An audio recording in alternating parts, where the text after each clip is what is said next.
Even men at the top of their game find themselves wanting more from life.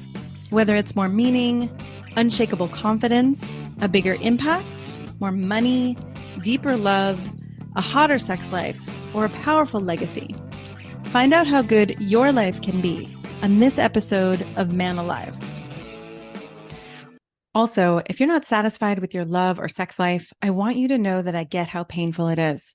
Sometimes it's hard to know what to do to change things up and get the results you want. But having spent 20 years as a dating and relationship coach, supporting thousands of men to have the relationships and sex they want, I know it's possible for you when you get the right kind of support. As a woman coach, I bring a unique advantage by helping you understand how women think and feel and why they say and do things that can be so frustrating for you. My specialty is being able to tell within minutes why you're losing attraction, trust, or respect from women, and how to turn that around. Even though you've likely been raised to think you should be a man who doesn't need any help, it just doesn't work that way because none of us were handed a guide to love or sex. So every month by application, I open my calendar to a few men for consultations. Men are amazed to walk away from these sessions feeling more confident in and out of the bedroom. Coaching isn't for everyone. I work with men who are willing to be honest about their role in the situations they've created. So if you're still playing the blame game, this isn't for you. But if you're ready to take action and have a love and sex life you feel great about, book a time to meet with me.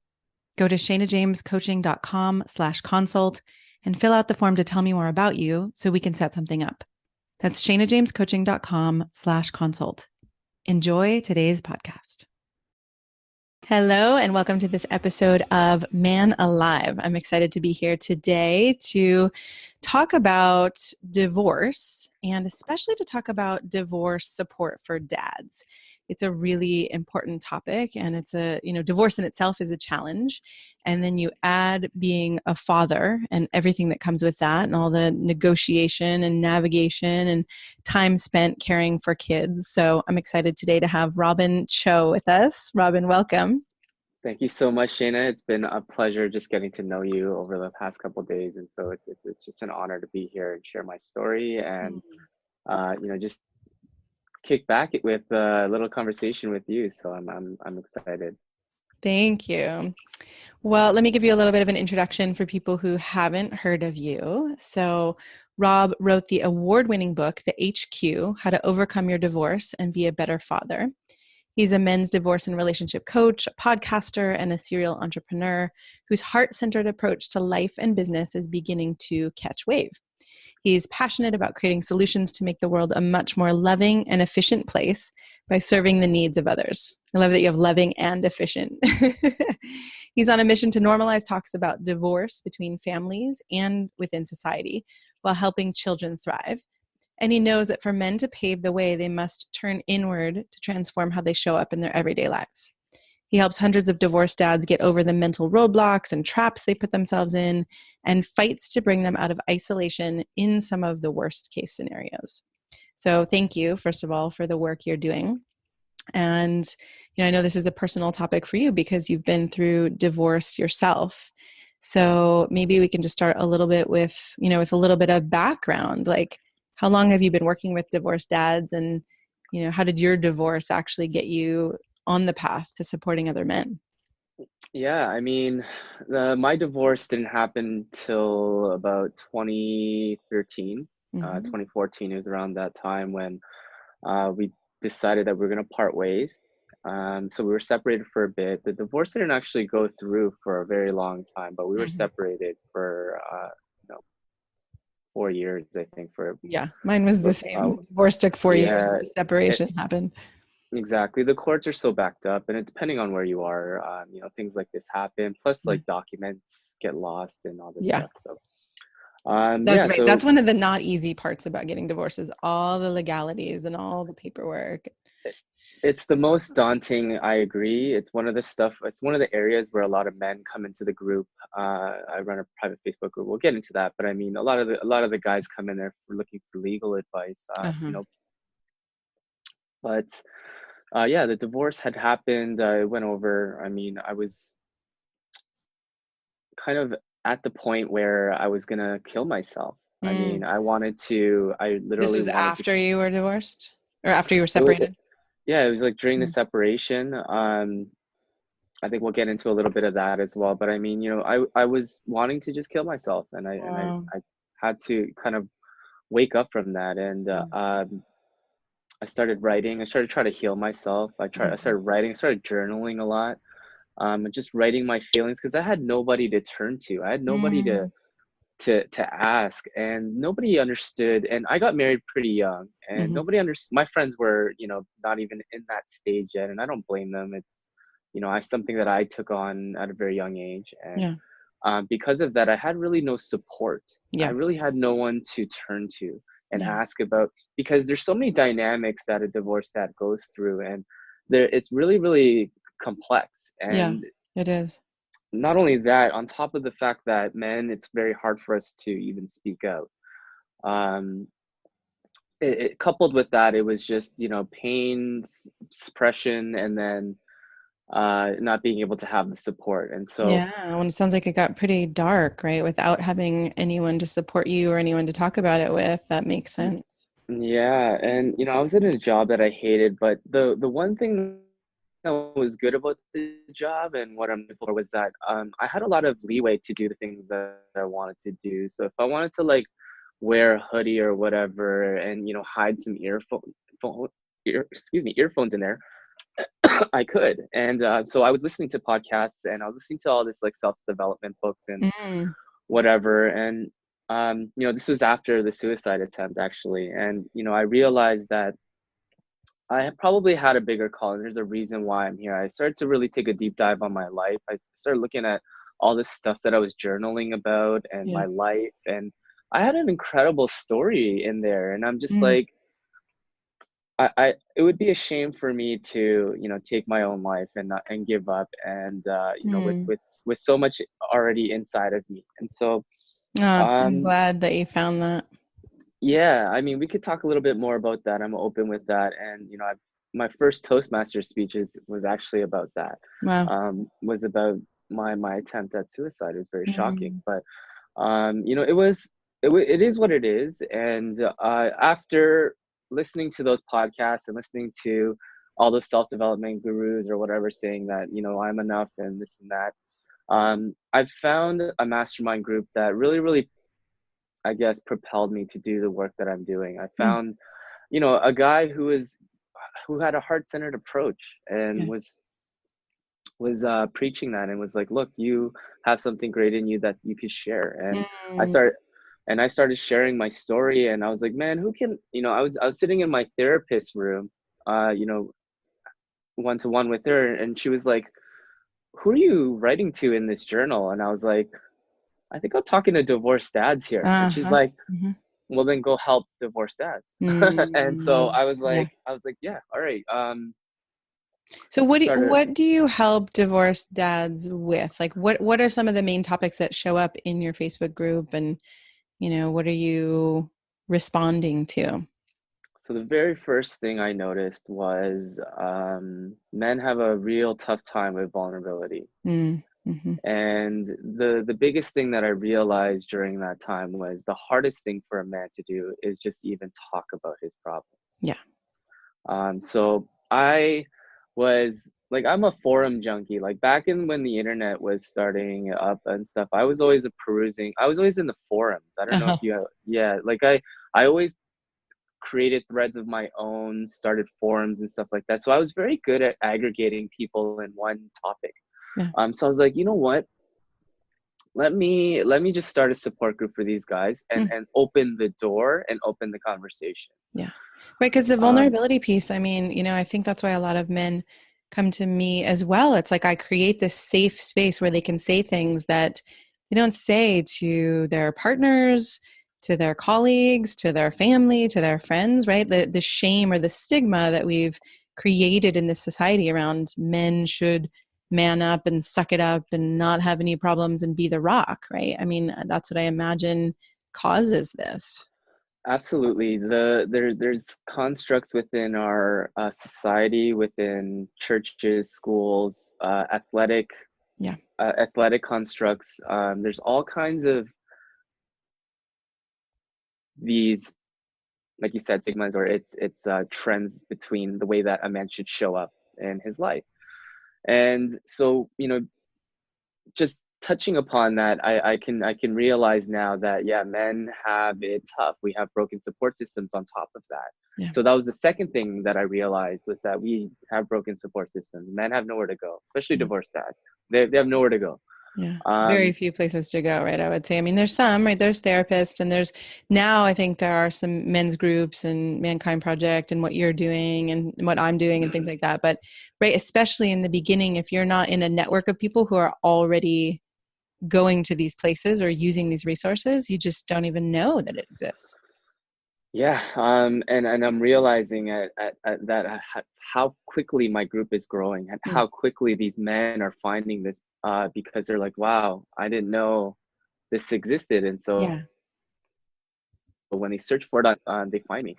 And so it's great. It's been, just to wrap it all up here, from that point on, it's been about a couple of years only, Mm. and my group has grown to about, 2,100 members now. I think I just checked the group stats, and it's at like Wow. 2,100 members now, and we grow like 50 to 60 new members a week. Wow. Wow. So, right, you really hit a nerve.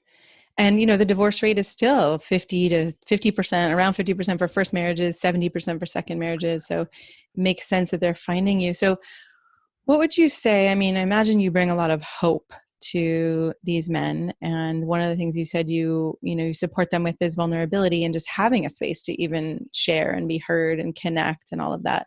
What are some of the other things that you're guiding them in or supporting them in?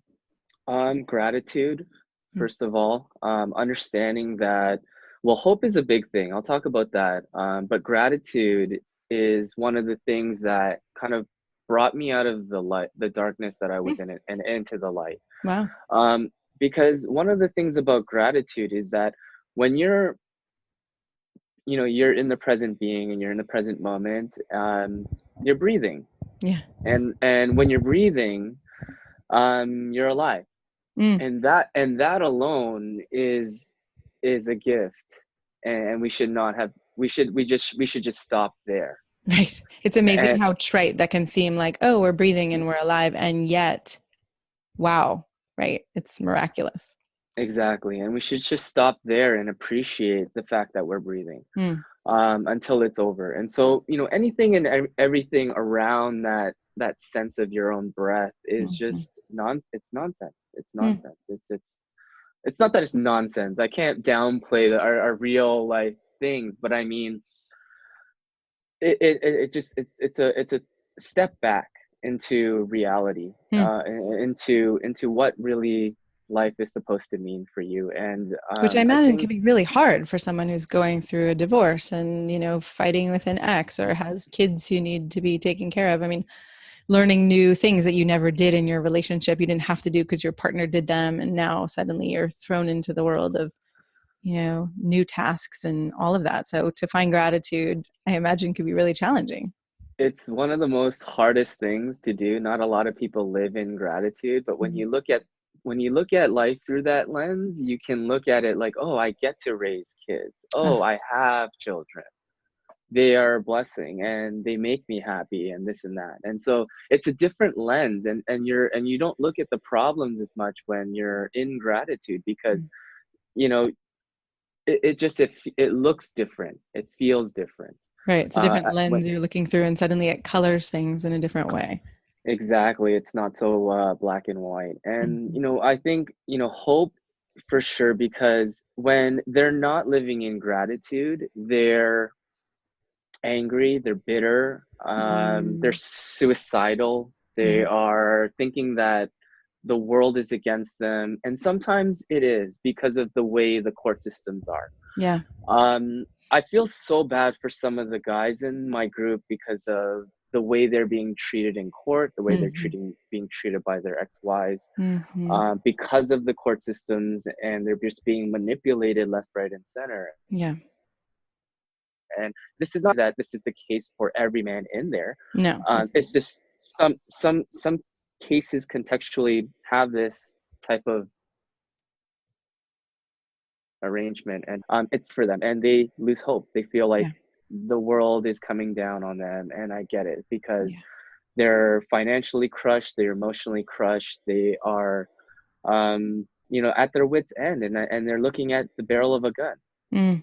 And we have a lot of Oof. suicide scares in my group, You and do. it's very scary. And Yeah. I just hope that they message back. Yeah. There's when people are like, are you there, are you there, are you there, you could totally tell this guy's been drinking because Yeah. his things all slurred, and it's scary. And so How yeah, do you hope. how do you bring them hope, right? I mean, I know you said gratitude is one piece, but from where they are, gratitude may not be accessible. So hope seems like a piece, but again, if someone can't find hope, how do you give them hope?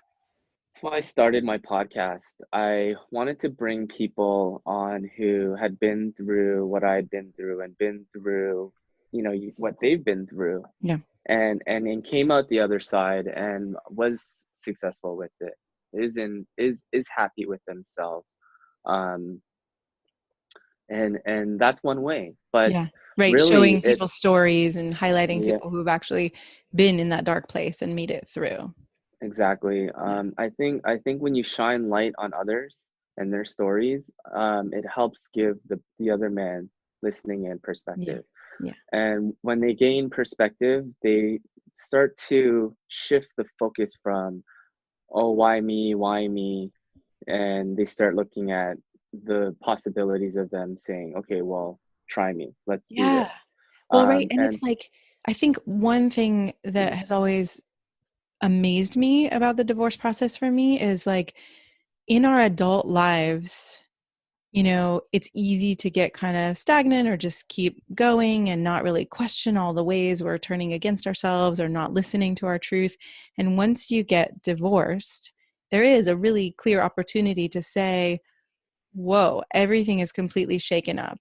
Who am I now? And what is true for me now? And what do I value? And what do I want? And, what's important to me? So, right, it is when men and women both can make that shift, it's profound. yeah, Dr. Shafali says it best. It's like breaking yourself down and rebuilding yourself Mm, up. And that's sometimes the most fun part, really. yeah. Like I said, gratitude. I mean, most people look at the closed door, and when they're looking at, I think Helen Keller said that, when they're looking at the closed door, when there's a brand new door opening up for Yeah. them. I found a quote on one of your writings by Lao Tzu that said, new beginnings are often disguised as painful endings. I love that because it just, yeah, it feels so true that often there's this painful, dark time that without which we couldn't actually come out, we couldn't open our heart in certain ways, or we couldn't have compassion or understanding in certain ways. Absolutely, and that's another way I kind of give hope to Mm, people is through these memes, through these quotes and wisdom that have been handed down from other people, like, people think that their problems only to them. This problem has been going on for like hundreds of years. Like, right. this is not a new thing. People have lived and survived this and gone through it beyond us Yeah. and the ones that are living. And so it's good to, I love to bring back these quotes to. It's funny. I was laughing because I used to, have a really dark past, and now I'm considered like a hope dealer now, as Yeah. opposed to, and it is true. I really truly think that, believing in yourself and a higher power, obviously having an anchor. I talk about Mm, that in my book. yeah. Having an anchor is so important because you Mhm. never know when you're going to be staring at the end of a gun, or looking at down from a bridge trying to Mm, jump off. You don't know wow. this. Yeah. So it's very powerful. Life is, designed to be painful. Life is Yeah. designed to have struggle built within. And so if you don't have hope, you don't have an anchor with you, you're just, I Yeah. don't know, it's Well, very it's hard for interesting, you. right? Hearing you say too, life is designed with struggle. And, there's a part of me that has a fantasy. It's always, asking like, when is it going to get back to the easy time? Or when is it going to get back to when everything was flowing? Or when is it going to, and then to actually recognize as I get older and older, oh, I don't know that there is that anymore, right? It's complicated. It's not black and white. And how do we actually show up in the midst of the struggles? How do we show up in the midst of the mixture, right, of darkness and light? And I was thinking too about what you said, where you were talking about how you started dating after your divorce. And it was then that you realized you were falling into some of the same patterns and habits. And can you talk a little bit about that? Absolutely. This is so powerful. People think, it was the divorce that kind of woke me up or shook me up. Actually, no, it wasn't. I knew the divorce was coming. I felt it. Mm, I'd closed off, I'd stonewalled. I'd known, I already, came to conclusion of why that had happened, but yeah. it was the relationship after that I had, that was extremely, extremely eye-opening. Mm, Um, the relationship that I had after the divorce was with a woman who I'd extremely cared about, deeply cared about, loved her, would have did anything for her. mm, But the problem with that is that I was falling into the same patterns as I was into my previous marriage. I knew that, just if we had gotten married and we were engaged, if we had gotten married, I would have been doing the same things. I knew this. do you have I any felt this. examples you can give of some concrete patterns that you fell into?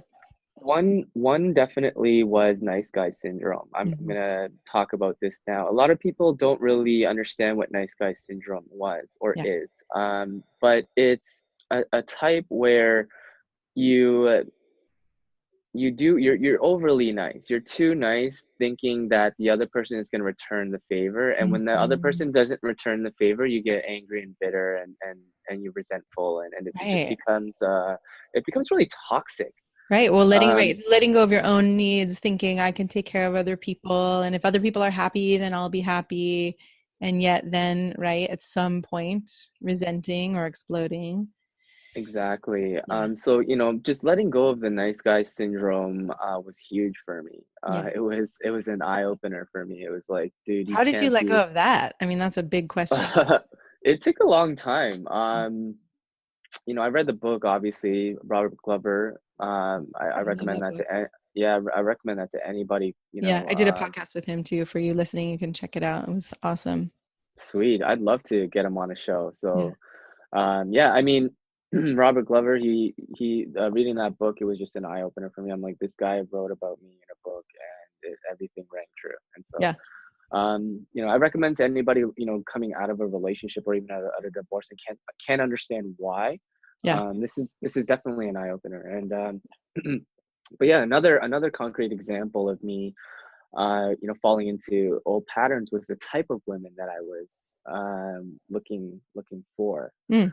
Um, You have a little smirk on your face for those who aren't watching the yeah, video. What I type of mean, women were you looking I for? mean, I was looking for people who are very, very like, attractive, from the outside, and they were super, I guess, like in tune with, like beauty, makeup, like they're pretty, Hmm. right? But I found that the prettiest ones, usually have a lot of things to hide inside. Hmm. And so that's kind of where I learned, maybe you should stop picking these women as your For their as your looks. Yeah. exactly, Yeah. or some and type of thing. And Yeah. I blame that on myself, obviously, but mostly like my culture too. My culture Yeah. is super enwrapped in that, engulfed in that. So but I'm obviously the one to blame. I'm the one choosing that. But yeah, it was just a big wake up call and realizing that. But it came with a lot of sadness though, because Yeah. I was doing this repeatedly, and I'm like, is there like hope for me? Am I gonna like get out of this, like this loop that I'm in? And Right. so I'm Which like, can no, I feel like might. that when you find yourself in a loop, right? I think that's the first thing that happens is, oh my gosh, am I ever going to get out of this? And that hopeless feeling. Yeah, and so I was, I walked to a bridge and I was looking at oncoming traffic, and I was waiting Wow. for a transport truck because I'm like, I don't want to feel like this. You know what I Oh, mean? yeah. It was like to that point, and I just Wow. remember texting her, and she didn't even respond. She got her friend to respond for me because she was busy or something like that, and I'm like, I Oh, almost did it. I almost freaking did it. wow. But like my best friend committed suicide, right? And when that had happened to me, And the fact that, and that was just like flashing before my eyes when I was on this bridge. Um, it was just the pain that he had left behind in me and his Yeah. family and all of his friends. It was a struggle. So I was like, you know what, I can't do this. Right. There was something tugging at me and saying, look, I can't, and um yeah, it was just an incredible experience, to say the least. But I'm glad I'm here. Yeah, um me too. And it's, yeah, it, it's, I it, mean, that's a profound recognition too of, okay, I would be getting out of this, but I would leave behind a lot of pain. Yeah. there was a lot of weighing out the options. Yeah. And it was a very, and not the fact that I have daughters too, right? Mhm. You just can't give up like that. Yeah. And so yeah, it was a profound experience. It was epiphany. It was a major epiphany, and completely transformed my life. Mm. This is why I truly believe in transformation, because it happened with me.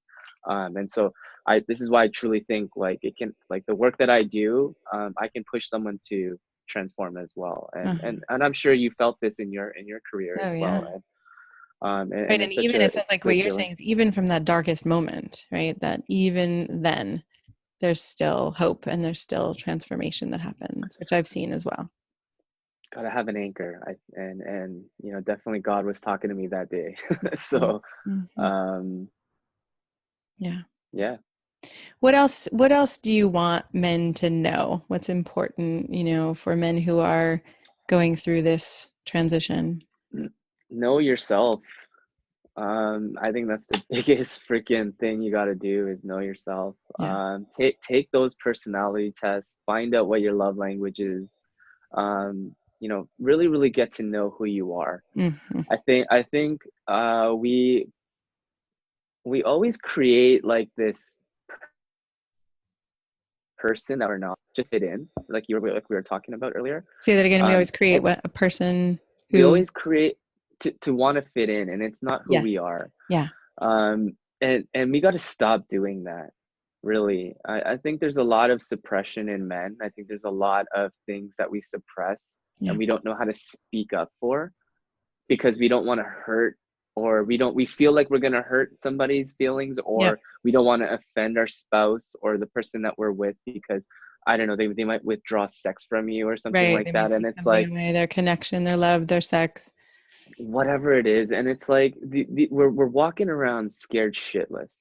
Yeah. And that's not how a man should feel. We are Mm. supposed to feel confident. We're supposed to lead with our best foot forward. And Right. I mean, I don't want to go into all the shoulds, right? Of this is how you should be, but I've seen you write about being a real man and actually that real men cry and real men are vulnerable. So I can hear from what you're saying that you're not going into, men are supposed to be confident and bulletproof and whatever, but I just want to make sure that's clear too.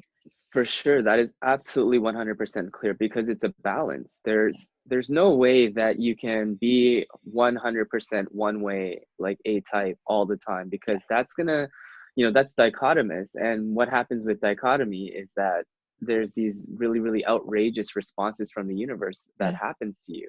Yeah. And so you have to balance that out with vulnerability. And we were talking about that earlier, is about letting yourself cry, letting yourself feel these emotions, letting Yeah. yourself not suppress whatever it is inside of you that that's just raring to get out, right? Right, Right. whatever it is, a tear, a Yeah. little silent moan, whatever. I don't know, it's just Yeah. I was just thinking too about how, and I work with men and women on this, where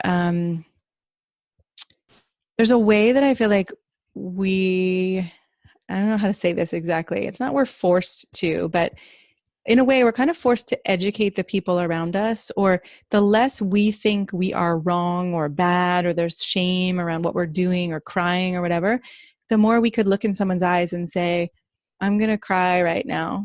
And what I really would love from you is to just stay here with me and not judge me or not think that I'm all weak because I have emotions, like I'm a strong man, right? I know it's a lot to say in the moment, but I work with women on this too, or actually being able to say to a man or a partner, whatever gender it may be, right? Like, I'm going to have feelings right now. And if we don't judge them ourselves, you know, we can actually support someone else to be with us. So it's like I think that's kind of mastery in a way, right? You know, it's hard to get to that place where you can be feeling all of your emotions and also watching them and connecting with another person at the same time.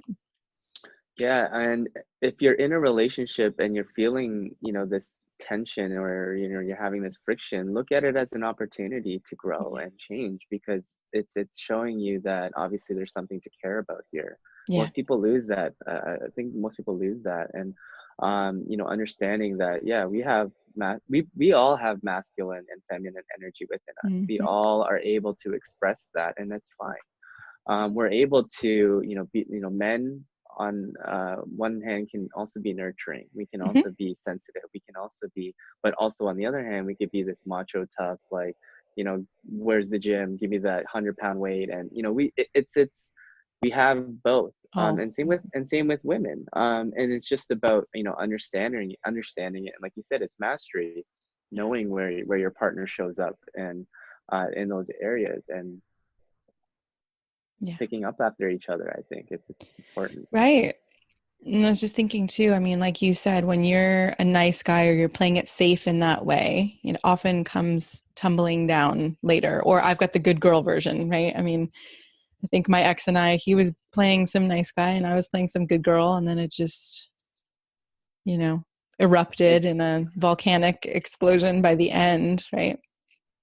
Yeah, that's another thing too, is because men, we suppress, we're ticking time bombs. We're gonna explode. And so if you know that, and I'm sure you do because it's happened before in your life, men, I'm pretty sure you guys understand this.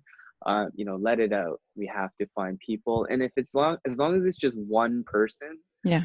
who you can tell everything to, and that guy's not going to judge you for anything, that's Mm. that's gold. Gold. Keep that guy Yeah. around forever, Yeah. because no matter how much he's a loser in life, if he does that for you, like, that's gold. I'm just this is obviously an extreme, I'm saying, but No matter who he is, right? If you're able to trust him to be safe with your emotions, that is gold. I agree. it's so, so, so gold, because that's a humanistic trait that can't people cannot buy. That's Yeah. something that those are the healers of the world, and that's what I meant. Yeah. Yeah. Well, thank you so much for, going through your own challenging times and choosing to stay here with us and to stay and guide other men. And what would you say? What do you want to leave men with who are listening? I think the biggest thing is forgiveness. There's nothing that in this world that is worth holding on to bitterness and Mm. anger for. Yeah.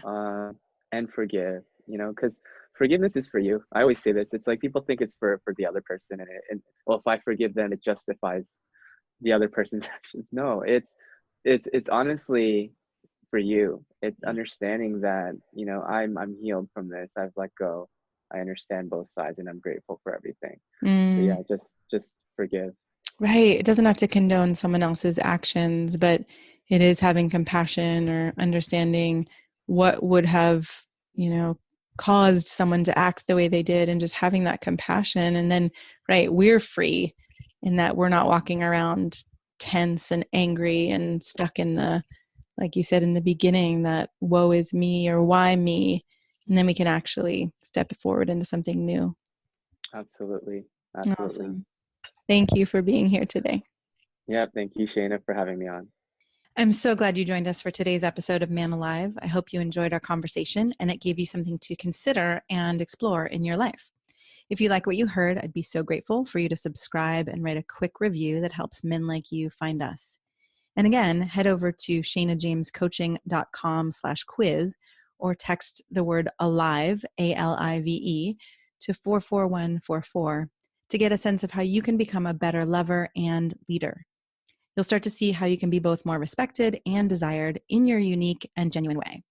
If you don't feel as confident or as excited about life or love as you'd like to be, this quiz is a really great starting point and will guide you toward a more passionate love life and a more inspiring and successful career. So again, text ALIVE, ALIVE, to 44144 or head over to shanajamescoaching.com/quiz. Join us each week for a new episode of Man Alive.